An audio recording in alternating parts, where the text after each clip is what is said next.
नमस्कार, India TV देख रहे हैं आप। मैं हूं आपके साथ पवन नारा। यूपी में आतंक के पर्याय रहे अतीक अहमद का साम्राज्य मिट्टी में मिल चुका है। पुलिस ने कल झांसी में अतीक के बेटे असद और गुलाम का एनकाउंटर किया। अब असद को दफनाने की तैयारी की जा रही है। जो असद 49 दिनों से पुलिस को चकमा दे रहा था, वो एसटीएफ के निशाने पर कैसे आया? योगी की पुलिस ने कैसे असद को ढेर किया? कितनी देर तक एनकाउंटर चला? कितनी गोलियां चली? एसटीएफ ने जिस जगह असद का एनकाउंटर किया, वहीं से देखिए इंडिया टीवी की एक्सक्लूसिव रिपोर्ट।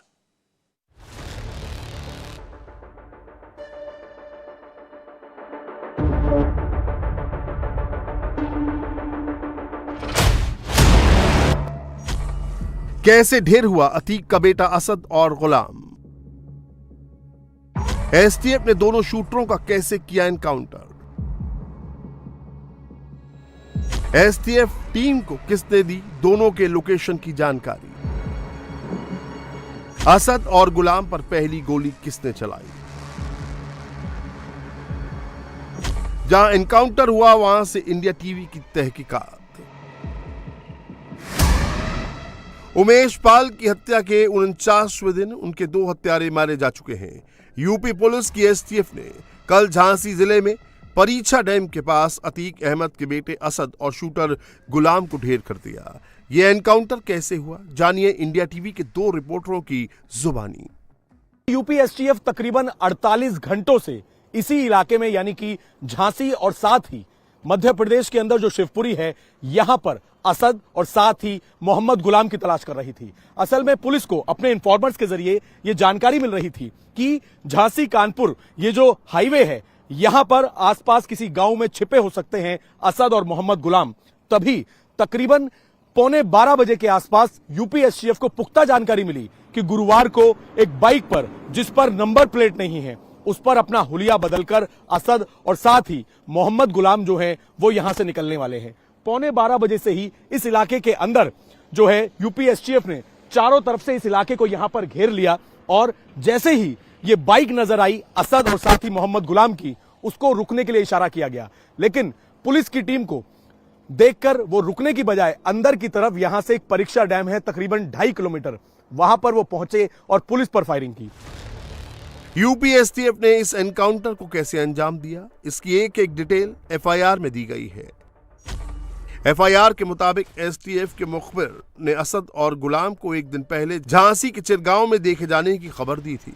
मुखबिर ने यह भी बताया कि दोनों अब भी चिरगांव में छिपे हैं। जांच टीम की अगुवाई कर रहे डीएसपी नवेंदु कुमार और विमल कुमार अपनी टीम के साथ चिरगांव पहुंचे तो पता चला कि असद और गुलाम थोड़ी देर पहले ही बिना नंबर की काली और लाल रंग की मोटरसाइकिल पर चिरगांव से परीक्षा की तरफ रवाना हुए हैं। मुखबिरों ने यह भी कहा कि अगर जल्दी पीछा किया जाए तो दोनों को पकड़ा जा सकता है। इसके बाद एसटीएफ की 12 सदस्यों की टीम ने उनका पीछा करना शुरू कर दिया। जैसे ही यूपी एसटीएफ ने असद और साथ ही मोहम्मद गुलाम को देखा, उन्हें रुकने के लिए इशारा किया, तो रुकने की बजाय मोहम्मद असद जो है और साथ ही मोहम्मद गुलाम, इन्होंने अंदर की तरफ, ये जो रास्ता आप देख रहे हैं, हाईवे से अंदर ये रास्ता जाता है, जंगल का इलाका है, झाड़ियों का इलाका है, यहां पर ये अपनी बाइक के साथ भागने लगे। पीछे से यूपी एसटीएफ की टीम आ रही थी, उन पर फायरिंग की क्योंकि इनके पास विदेशी हथियार थे। पुलिस की टीम के ऊपर फायर किया और तकरीबन 2.5 किलोमीटर तक इन्हें चेस किया गया, जहां पर यह एनकाउंटर हुआ। मेरे सहयोगी विकास मेरे साथ हैं। विकास, कितने बजे के आसपास की बात है और पहली गोली किसने चलाई थी? देखिए, जैसा कि हम लोग को सबसे पहले स्पॉट पर जब हम यहाँ पहुंचे और पता ये चला है कि लगभग 11:45 साढ़े 12 के बीच का ये मामला है और पुलिस एसटीएफ उन लगातार असद और उसके साथी गुलाम का पीछा कर रही थी और उन्होंने जब रोकने की कोशिश की तो उन्होंने एसटीएफ की टीम पर फायर किया और जब फायर किया तो जवाबी कार्रवाई में और वो पुलिस से बचने के लिए इस रास्ते के अंदर भागे और पुलिस चूंकि उनका पीछा कर रही थी, तभी उन्होंने जब फायरिंग लगातार शुरू की। पुलिस ने जिस जगह दोनों को घेरा वहां झाड़ियां ही झाड़ियां हैं।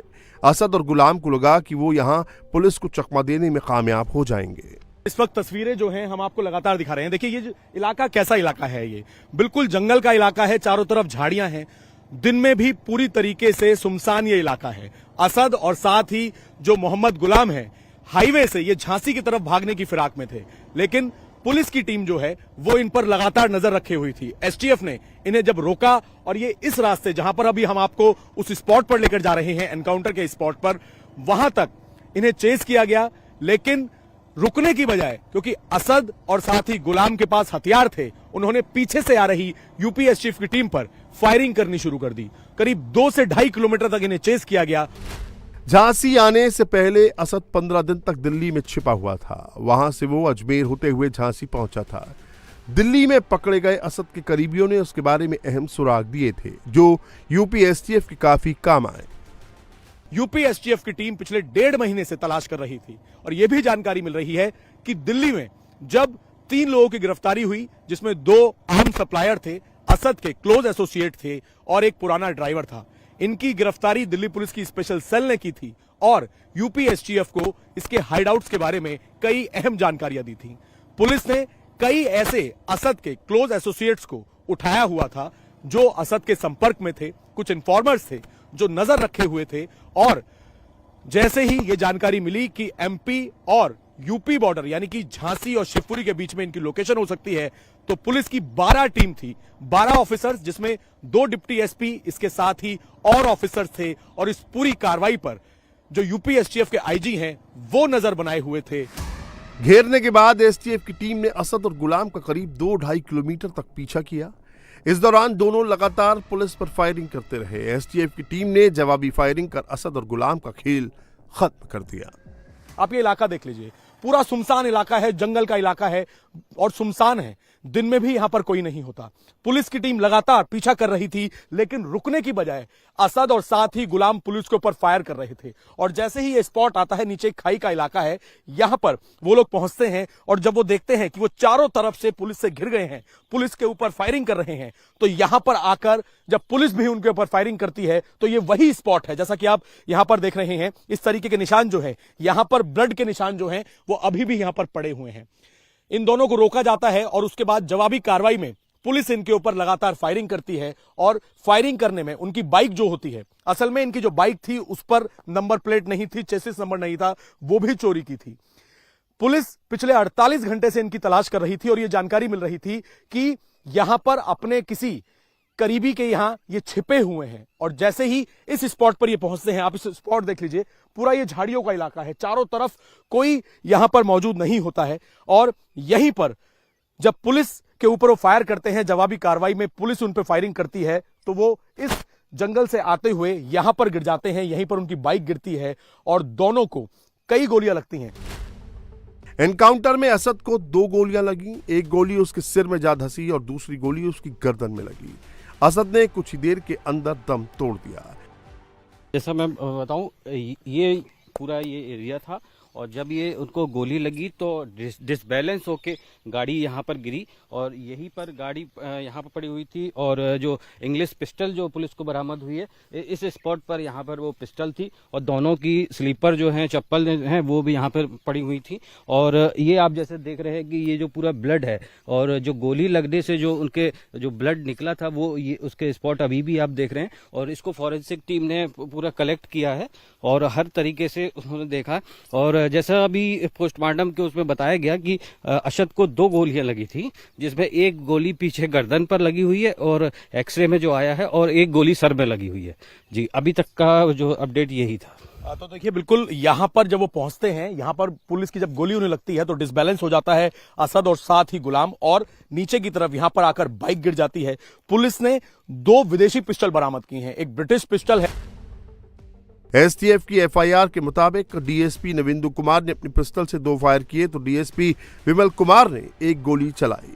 दोनों तरफ से करीब 48 राउंड फायरिंग हुई।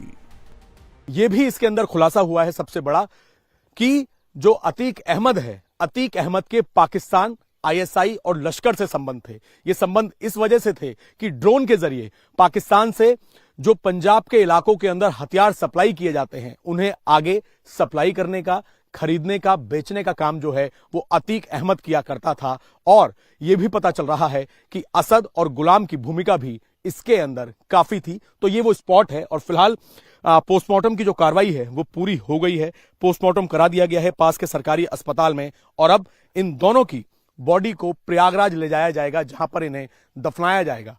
और अब यूपी एसटीएफ की रडार पर है गुड्डू मुस्लिम। गुड्डू मुस्लिम के कई हाइड हाउस के बारे में जानकारी लगातार मिल रही है, लेकिन वो फरार चल रहा है।